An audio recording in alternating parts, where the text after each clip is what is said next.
महाराष्ट्र के सभी निर्वाचन क्षेत्रों में धर्मनिरपेक्षता ने मुस्लिम समुदाय तक पहुंच बनाकर महत्वपूर्ण प्रभाव डाला है। पूरे राज्य में यात्रा करने का इरादा है। आज हमने सोलापुर जिले का दौरा किया।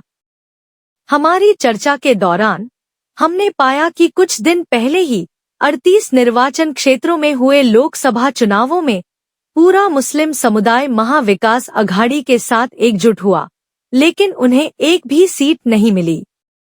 अब हम कानून के अनुसार 288 सीटों में से 15% प्राप्त करने के हकदार हैं।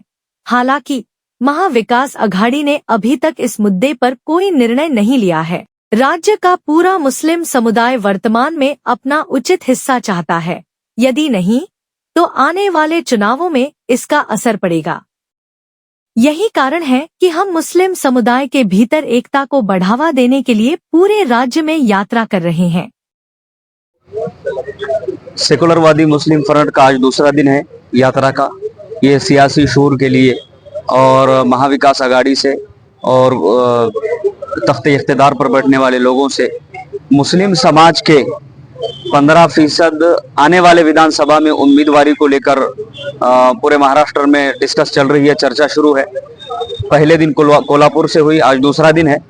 तो हम यही कहना चाहते हैं कि जिस तरीके से लोकसभा में 48 सीटों में से मुस्लिम समाज को एक भी सीट नहीं दी गई और उस वक्त ये कहना था कि संविधान बचाना है, तो संविधान जैसे हमने बचाने की जिम्मेदारी भी ली और आइंदा भी लेते हैं और हम बचाते रहेंगे। ये हमारा कानूनी और मजहबी हक है।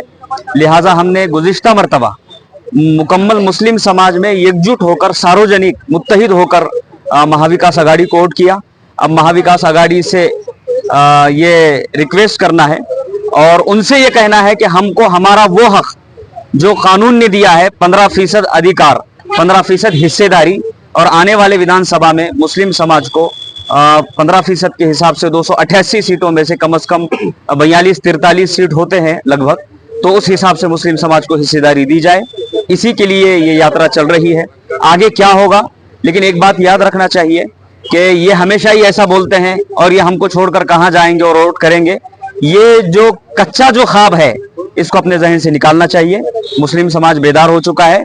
हर एक को पॉलिटिकल और सियासी हिस्सेदारी का हक है। जो हम मांग रहे हैं, रिक्वेस्ट कर रहे हैं, वो हक तुमको देना चाहिए और इसको बहुत संजीदगी के साथ और अहमियत के साथ इसको लेना चाहिए।